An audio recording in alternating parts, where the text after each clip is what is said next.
ಲೋಕಸಭೆಯಲ್ಲಿ smoke bomb, ಸಂಸತ್ನಲ್ಲಿ ಅತಿ ದೊಡ್ಡ ಭದ್ರತಾ ಲೋಪ. ಲೋಕಸಭೆಯ ಸಚಿವಾಲಯದಿಂದ ಈಗ ತನಿಖೆಗೆ ಗೃಹ ಸಚಿವಾಲಯ ಆದೇಶವನ್ನ ಮಾಡಿದೆ. ಸಚಿವಾಲಯ ಕೇಳಿದ್ರಿಂದ ಸಿಆರ್ಪಿಎಫ್ನ ಡಿಜಿ ಅನೀಶ್ ದಯಾಳ್ ಸಿಂಗ್ ನೇತೃತ್ವದ ತಂಡವನ್ನು ರಚನೆ ಮಾಡಿದ್ದಾರೆ. ಇತರೆ ಭದ್ರತಾ ಏಜೆನ್ಸಿಗಳ ಸದಸ್ಯರು ತಜ್ಞರೊಂದಿಗೆ ವಿಚಾರಣೆ ಸಮಿತಿಯ ರಚನೆಯನ್ನ ಕೂಡ ಮಾಡಿಕೊಂಡಿದ್ದಾರೆ. ಸಂಸತ್ತಿನ ಭದ್ರತಾ ಲೋಪ ಕಾರಣಗಳ ಬಗ್ಗೆ ತನಿಖೆಯನ್ನ ಈ ಸಮಿತಿ ನಡೆಸುತ್ತೆ, ಲೋಪಗಳನ್ನು ಗುರುತಿಸುತ್ತೆ, ಮುಂದಿನ ಕ್ರಮಕ್ಕೆ ಶಿಫಾರಸನ್ನು ಸಮಿತಿ ಮಾಡುತ್ತೆ. ಗೃಹ ಇಲಾಖೆಯ ಮೂಲಕ ಲೋಕಸಭೆಯ ಸಚಿವಾಲಯಕ್ಕೆ ಇದನ್ನ ವರದಿಯನ್ನ ಸಲ್ಲಿಕೆಯನ್ನ ಮಾಡುತ್ತೆ. ಈ ತನಿಖೆಯ ವಿಚಾರದಲ್ಲಿ ಈಗ ಏನು ಅನ್ನೋದನ್ನ ನೋಡಬೇಕು.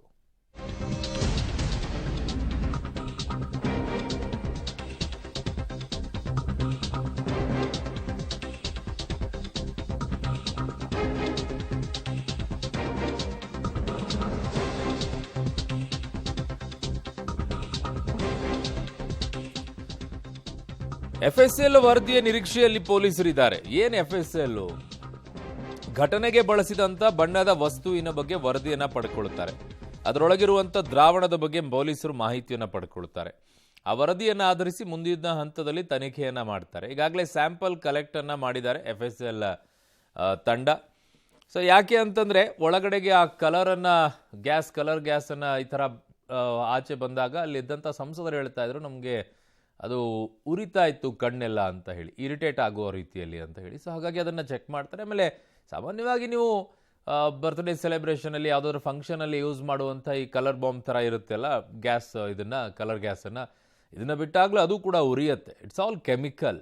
ನ್ಯಾಚುರಲ್ ಕಲರ್ಸನ್ನು ಯಾರು ಯೂಸ್ ಮಾಡ್ತಾರೆ? ತುಂಬ ರೇರ್ ಅಂದರೆ ರೇರು. 100ರಲ್ಲಿ 1% ಇಲ್ಲ 0.5% ಅಷ್ಟೇ ಯೂಸ್ ಮಾಡೋದು. ಕೆಮಿಕಲ್ ಇರುತ್ತೆ ಇದು ಕಲರ್ಸು. ಹಾಗಾಗಿ ಅದು ಇರಿಟೇಟ್ ಆಗಿದೆ ಅಲ್ಲಿ. ಬಟ್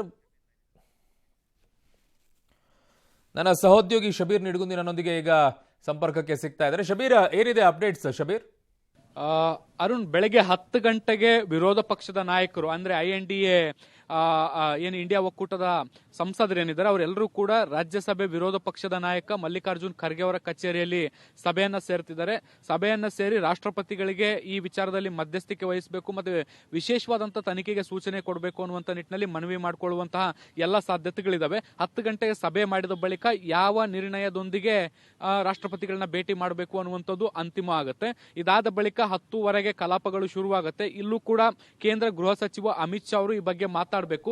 ಘಟನೆ ಹೇಗ್ ನಡೀತು, ಏನಾಯ್ತು, ಮತ್ತೆ ಇದಕ್ಕೆ ಕಾರಣ ಏನು, ಮತ್ತೆ ತನಿಖೆ ಯಾವ ಹಂತದಲ್ಲಿದೆ, ಜೊತೆಗೆ ಮುಂದಿನ ದಿನಗಳಲ್ಲಿ ಸಂಸದರ ಭದ್ರತೆ ವಿಚಾರಕ್ಕೆ ಸಂಬಂಧಪಟ್ಟಂತೆ ಸರ್ಕಾರ ಯಾವ ರೀತಿಯಾದಂತಹ ಕ್ರಮಗಳನ್ನು ತೆಗೆದುಕೊಳ್ಳುತ್ತೆ ಅನ್ನೋದಕ್ಕೆ ಸಂಬಂಧಪಟ್ಟಂತೆ ಮಾತನಾಡಬೇಕು ಅನ್ನುವಂಥ ನಿಟ್ಟಿನಲ್ಲಿ ಪಟ್ಟು ಹಿಡಿಯುವಂತಹ ಸಾಧ್ಯತೆಗಳನ್ನ ನಾವು ನಿರೀಕ್ಷೆ ಮಾಡಬಹುದು. ಇದು ಒಂದು ಪಾರ್ಟ್. ಇದ್ರ ಜೊತೆಗೆ ಇನ್ನೊಂದು ಪಾರ್ಟ್ ಅಲ್ಲಿ ನಾವು ಗಮನಿಸೋದಾದ್ರೆ ತನಿಖೆ ಬಹಳ ತೀವ್ರ ಸ್ವರೂಪದಲ್ಲಿ ನಡೀತಾ ಇರುವಂತದ್ದು. 2 ಹಂತದಲ್ಲಿ ಈಗ ತನಿಖೆ ನಡೀತಾ ಇರುವಂತದ್ದು. ಒಂದು, ಪಾರ್ಲಿಮೆಂಟ್ನ ಭದ್ರತಾ ಲೋಪ ಎಲ್ಲಾಯ್ತು, ಹೇಗಾಯ್ತು, ಮತ್ತೆ ಇದನ್ನ ಸರಿಪಡಿಸಿಕೊಳ್ಳೋದು ಹೇಗೆ, ಇದಕ್ಕಾಗಬೇಕಾದಂತಹ ಪರಿಹಾರ ಕಾರ್ಯಗಳು ಏನು ಅನ್ನೋದಕ್ಕೆ ಸಂಬಂಧಪಟ್ಟಂತೆ ಒಂದು ಸಮಿತಿಯನ್ನ ಈಗಾಗಲೇ ರಚನೆ ಮಾಡಲಾಗಿರುವಂತದ್ದು. ಲೋಕಸಭಾ ಸೆಕ್ರೆಟರಿಯೇಟ್ ಕೇಂದ್ರ ಗೃಹ ಇಲಾಖೆಗೆ ಮನವಿಯನ್ನ ಮಾಡಿಕೊಂಡಿತ್ತು ಈ ಬಗ್ಗೆ ತನಿಖೆ ಮಾಡಲಿಕ್ಕೆ. ಅದಕ್ಕೆ ಸಂಬಂಧಪಟ್ಟಂತೆ ಈಗ ಕೇಂದ್ರ ಗೃಹ ಇಲಾಖೆ CRPF DG ಅವರ ನೇತೃತ್ವದಲ್ಲಿ ಈಗ ಒಂದು ಸಮಿತಿಯನ್ನ ರಚನೆ ಮಾಡಲಿ. ಆ ಒಂದು ಸಮಿತಿ ಈ ಒಂದು ಘಟನೆಯನ್ನ ಆಧರಿಸಿ ಎಲ್ಲೆಲ್ಲಿ ಭದ್ರತಾ ಲೋಪ ಆಗಿದೆ ಅನ್ನುವಂಥದ್ದನ್ನ ಫೈಂಡ್ ಔಟ್ ಮಾಡಿ ಇದನ್ನ ಸರಿಪಡಿಸಿಕೊಳ್ಳಲಿಕ್ಕೆ ಏನೆಲ್ಲ ಕ್ರಮಗಳನ್ನ ತೆಗೆದುಕೊಳ್ಬೇಕು ಅನ್ನುವಂಥದ್ದನ್ನ ಒಂದು ವರದಿ ಕೊಡುತ್ತೆ. ಇನ್ನೊಂದು ವರದಿ ಏನು ಅಂದ್ರೆ ಈಗ 6 ಜನ ಯಾರು ಬಂಧಿತರಿದ್ದಾರೆ ಅವರ ಫಾಲೋ ಅಪ್ ಮಾಡ್ತಾ ಇರುವಂತದ್ದು. ಇವರ ಉದ್ದೇಶ ಏನಾಗಿತ್ತು, ಘಟನೆ ಹೇಗ್ ನಡೀತು, ಯಾವಾಗೆಲ್ಲ ಇವರೆಲ್ಲ ಪ್ಲಾನ್ ಮಾಡ್ಕೊಂಡಿದ್ರು, ಇವರ ಪೂರ್ವಾಪರಗಳೇನು ಅನ್ನುವಂಥದ್ದನ್ನ ಪತ್ತೆ ಹಚ್ಚುವಂತ ಕೆಲಸವನ್ನ ಮಾಡಲಾಗ್ತಾ ಇರುವಂತದ್ದು. ಎಲ್ಲಾ ಅಂಶಗಳ ಪ್ರಾಥಮಿಕ ಅಂಶಗಳನ್ನ ಇಟ್ಕೊಂಡು ಇವತ್ತು ಕೇಂದ್ರ ಗೃಹ ಸಚಿವರು ಪಾರ್ಲಿಮೆಂಟ್ ನಲ್ಲಿ ಮಾತಾಡಬಹುದಾದಂತ ನಿರೀಕ್ಷೆಗಳನ್ನ ಕೂಡ ನಾವು ಮಾಡಬಹುದು. ಅರುಣ್, ಓಕೆ ಶಬೀರ್, ನಿಮ್ಮೆಲ್ಲ ಮಾಹಿತಿಗೆ ಧನ್ಯವಾದಗಳು.